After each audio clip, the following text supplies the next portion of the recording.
নমস্কার বন্ধুরা, সকলে কেমন আছো? আশা করি ভালোই আছো। আমিও ভালোই আছি। তো রিম্পা অ্যান্ড স্তুতি চ্যানেলে তোমাদের সকলকে অনেক অনেক স্বাগত। তো দেখো, আজকে আবারও একটি চিংড়ির নতুন ইউনিক রেসিপি আমি ফার্স্ট টাইম ট্রাই করেছি, কিন্তু বলতে নেই, বিশ্বাস করো এত টেস্টি হয়েছিল, মানে ভাবতে পারিনি যে এতটা সাকসেসফুল হব। কারি পকোড়ার নিশ্চয় নাম সবাই প্রত্যেকেই শুনেছ।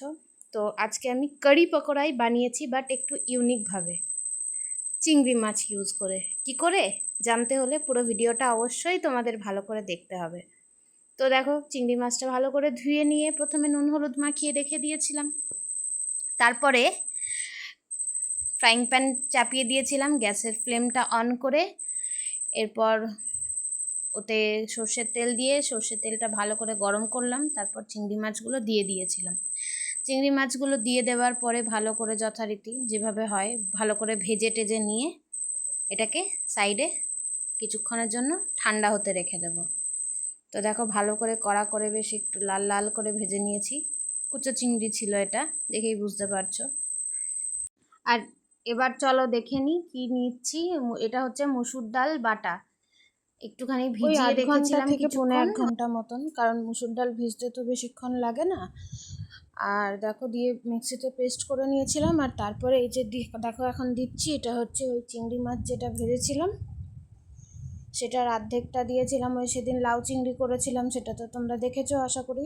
আর যারা দেখোনি ভিডিওটা আবার গিয়ে দেখে নিও, আশা করি ভালোই লাগবে।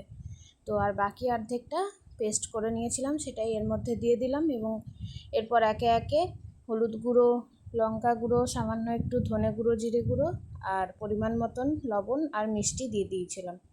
তারপরে এটাকে ভালো করে একটু কিছুক্ষণ ফেটিয়ে নিয়েছিলাম। তারপরে দেখো, কড়াই চাপিয়ে দিয়েছি। আর কড়াই চাপিয়ে দেওয়ার পরে এর মধ্যে দিয়ে দিয়েছিলাম, কড়াইটা একটু গরম হওয়ার পর তেল দিয়ে এই বড়াগুলো ফ্রাই করে নিয়েছিলাম। সাদা তেলে করেছিলাম। তো দেখো, সেই মতন সাদা তেল পরিমাণ মতন দিয়েছিলাম, দিয়ে একে একে সমস্ত বড়াগুলো ভেজে নিয়েছিলাম। একটা জিনিস একটু ভালো করে খেয়াল করলে বুঝতে পারবে, দেখো বড়াগুলো কিন্তু ভাজার সময়ই কতটা ফুলে উঠেছে।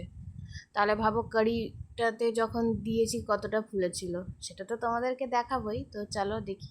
দেখো, বড়াগুলো কিন্তু কোথাও কাঁচা নেই, সুন্দর ভেতরটা একদম ভাজা হয়ে গেছিলো।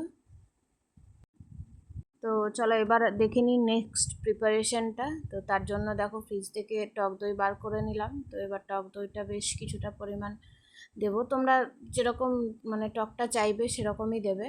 এটা ওই বাজারের টক দইটা নয়, এটা হচ্ছে রেড কাউয়ের টক দই। তো খুব বেশি টকটা নয়, ওই জন্য জানিয়ে দিলাম। তো তারপরে হলুদ, লঙ্কা গুঁড়ো, একটু কালার আনার জন্য কাশ্মীরি লঙ্কা গুঁড়ো, লবণ আর সামান্য একটু করে ধনে গুঁড়ো, জিরে গুঁড়ো দিয়েছি, আর চিনি দিয়ে এটাকে ভালো করে ফেটিয়ে নিতে হয়। তো একটু ভালো করে ফেটিয়ে নিয়েছিলাম। তো তারপর দেখো, আবার কড়াইটা পরিষ্কার করে কড়াইয়ের মধ্যে বড়াগুলো তুলে নেওয়ার পর আর কি, কড়াইয়ের মধ্যে তেজপাতা, শুকনো লঙ্কা আর সর্ষে ফোড়ন দিয়েছিলাম। তো ফোড়ন দেওয়ার পরে ওই যে পেস্টটা করে রেখেছিলাম, পেস্টটা দিয়ে দিলাম। এরপর এর মধ্যে দেব বেসন গোলা জল। এটা হচ্ছে বেসন গোলা জল, বেসন গোলার ভিডিওটা নেওয়া হয়নি। তো বেসন গোলা জলটা দিলাম যাতে একটু থিকনেসটা আসে। খুব বেশি পাতলা ঝোল এটা হবে না, মানে করলে তোমরা হতেই পারে, কিন্তু আমি খুব বেশি পাতলা করিনি, মিডিয়াম মানে একটু গ্রেভি গ্রেভি মতন রেখেছিলাম। দিয়ে দেখো, বেশ খানিকক্ষণ এভাবে এটা ফুটবে কম আঁচে। আর তার মধ্যেই দিয়ে দিলাম কাসুরি মেথি আর একটু কালারের জন্য কাশ্মীরি লঙ্কা পাউডার। তো এরপর এটা ফুটতে থাকবে। তো আমার রেসিপিটা কেমন লাগছে অবশ্যই জানিও। আর কারি সাধারণত বেসনের বড়া করেই করা হয়, সেটাও একদিন তোমাদের সাথে রেসিপিটা নিশ্চয়ই শেয়ার করব। তো দেখো, ঝোলটা যখন ফুটে গেছে তখন তার মধ্যে পকোড়াগুলো দিয়ে দিচ্ছি। এবার পকোড়াগুলো দেওয়ার পরেও ওই 2-3 মিনিট ফোটানলেই রেডি হয়ে যাবে। তো চিংড়ি মাছ বাটা দিয়ে এই কারি পকোড়া কিন্তু খেতে অসাধারণ হয়েছিল। সবাইকে অনুরোধ করব একবার হলেও বাড়িতে ট্রাই করবার জন্য। আর আমার ভিডিও তোমাদের যদি ভালো লেগে থাকে অতি অবশ্যই একটা করে লাইক দেবে, আর যারা চ্যানেলে নতুন ভিজিট করছো প্লিজ চ্যানেলটিকে সাবস্ক্রাইব করে রাখবে এতে, আর পাশে থাকা বেল আইকনটা অবশ্যই টিপে দেবে, এতে করে যখনই আমি কোনো ভিডিও আপলোড করব তার নোটিফিকেশন সবার আগে তোমাদের কাছে পৌঁছে যাবে। তো এই দেখো আমার কারির ফাইনাল লুক। তো আজকে আসি, টাটা।